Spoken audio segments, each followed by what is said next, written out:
taken in March 2020 at State House when the president called members of his cabinet and was demonstrating to them how 2.6 kilograms of kawunga can be used to feed one person for 10 days.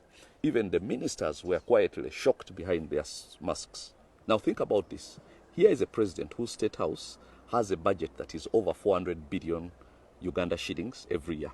And when you take off the salaries and wages, it comes to about 377 billion every year. That means that he spends 1 billion shillings in excess of that every day on State House. So now here is a man on whom the taxpayers are lavishing 1 billion shillings every day.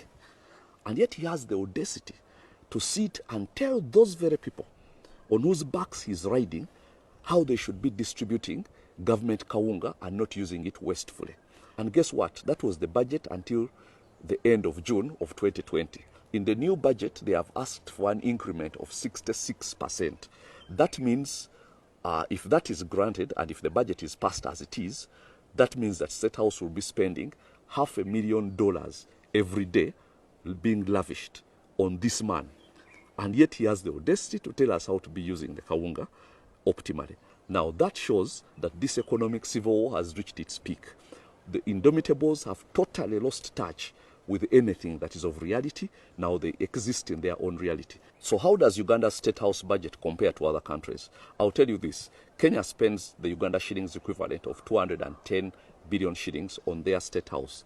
That's just above half of what we spend. And yet their budget is at least 3 times bigger than ours. So they have a lot more money, but they spend much less on their president than poor Uganda does on our president. Now something has to give, because the space feeders no longer have any spaces to run to.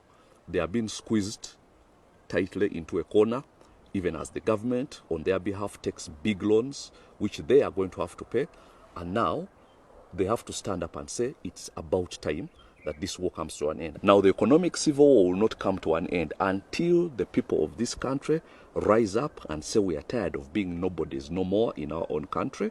We are going to install a government that fits into our dreams and one that can work for us, rather than one that has been imposed on us by the previous administration. Now that has to happen because something has to give. We cannot continue at this rate any longer. There is no space left to run.